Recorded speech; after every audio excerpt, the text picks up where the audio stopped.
Isang matagumpay na operasyon laban sa ilegal na droga ang isinagawa ng pulisya matapos makumpiska ang tinatayang kalahating milyong halaga ng shabu sa Arevalo, Iloilo. Ito ang balitang tinutukan ni Patrolwoman Julibel Alvior.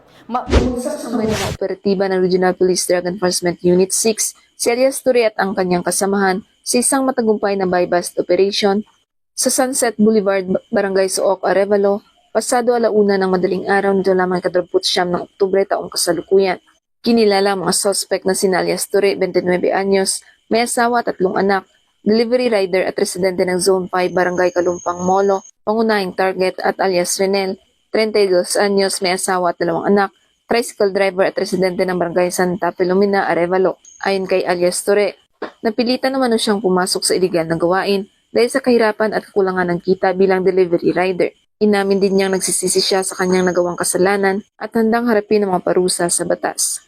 Sa salaysay nito, ginagamit umano nila ang GCash para sa mga transaksyon at isinasagawa ang dead draft system kung saan pinagkakasunduan nila ng source kung saan nilalagay ang droga at pera. Sa naging pahayag ni Police Major Marvin Villanueva, Deputy Chief ng RPDEU 6, inilahad nito na halos 1 buwan nilang minanmanan ang mga suspect bago isinagawa ang operasyon. Dagdag pa niya, malawak ang sakop na operasyon ng grupo ni Ture, kabilang na ang ilang bahagi ng Iloilo City at ilang bayan sa probinsya. Nasamsam kay Ture ang isang sachet ng hinihinalang shabu na binili gamit ang 12,500 pesos na marked money. Nang siya ay kapkapan, nakuha pang 3 karagdagang sachet at 2 knot-tied na pakete ng shabu sa kanyang itim na sling bag. Samantala, 2 sachet pa ng hinihinalang shabu ang nakuha kay Renel na nakatago sa kanyang helmet. Nakuha rin sa kanila ang 2 Android cellphone at iba pang mga non-drug items.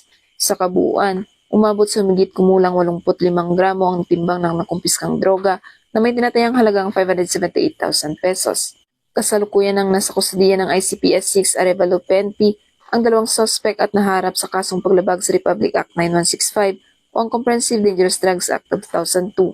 Ang pagkakasamsam na mahigit kalahating milyong pisong halaga ng droga ay isang malaking hakbang ng Iloilo PNP upang maprotektahan ang mga mamamayan mula sa bisyong sumisira sa katawan at kinabukasan.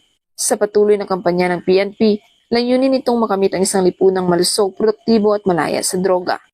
Dito sa Western Visayas, ako ang inyong Police News Network correspondent, Patrolwoman Julibel Alvior, alagad ng batas, tagataguyod ng balitang pulis.